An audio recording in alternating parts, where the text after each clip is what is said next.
Jambo na karibu kwa mara nyingine tena mtazamaji wa The World News katika kipindi hiki cha ulimwengu wa siasa. Mimi ni Adam Hussein. Urusi inaamini mtindo wa zamani wa utandawazi ambao ulitawala katika miongo ya hivi karibuni ukiongozwa na Marekani na washirika wake umemalizika, na ulimwengu unaondoka taratibu kutoka kwa utaratibu mmoja huku nchi zingine zikianza kuchukua uongozi. Naibu mkuu wa utawala wa rais wa Urusi Maxim Oreshkin amesema akizungumza mnamo jana Ijumaa katika majadiliano ya wataalamu katika kituo cha kitaifa cha Russia mjini Moscow.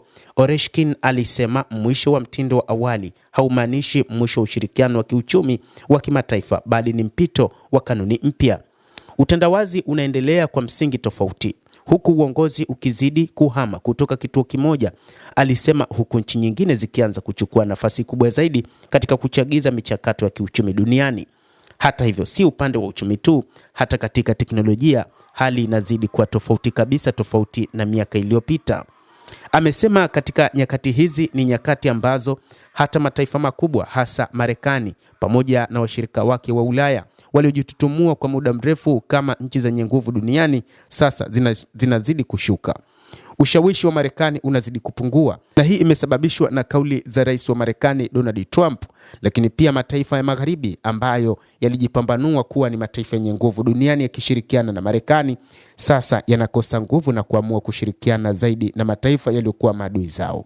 China ni moja kati ya taifa ambalo lilikuwa ni adui mkubwa wa nchi za magharibi, lakini sasa mataifa hayo ya magharibi yameamua kujirudi kuelekea upande wa Uchina, kadhalika na India. Kwa taratibu mataifa hayo yanaanza kurejea upande wa Urusi, yakitafuta namna ya kupata mafuta pamoja na nishati ya bei nafuu, licha ya kwamba yameelezwa na Marekani kwamba yatapigwa ushuru ikiwa yatashirikiana na Urusi. Oreshkin alisema ushiriki wa nchi zenye uchumi mkubwa kama China na India katika uchumi wa dunia umesaidia kuboresha hali ya maisha na kupunguza umasikini, huku ikisambaza bidhaa na huduma duniani kote.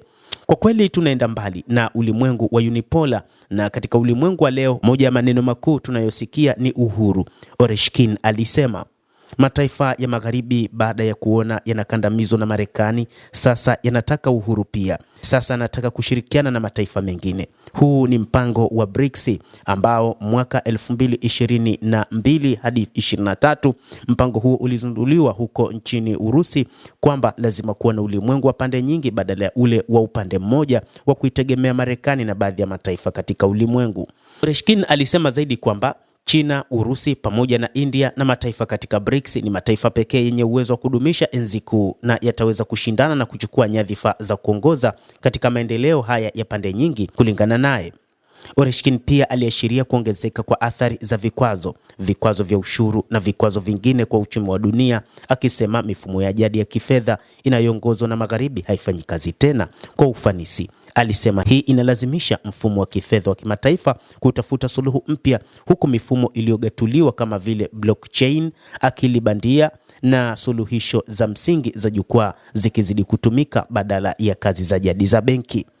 Wakati huu ni Marekani ambayo inaonekana kuzidi kutumia mabavu zaidi kutaka kuendelea kuiongoza dunia, lakini wachambuzi wa mambo wanasema mpango huu umechelewa, kwani baada ya kuona hali inazidi kuwa mbaya zaidi imeamua kuteka maeneo, hasa wakati huu ikimteka rais wa Venezuela Nicolas Maduro ili waweze kujichotea mafuta kwa ajili ya kuinua uchumi wao. Lakini wachambuzi wanaonya kwamba mpango huu utaweza kuisha siku moja.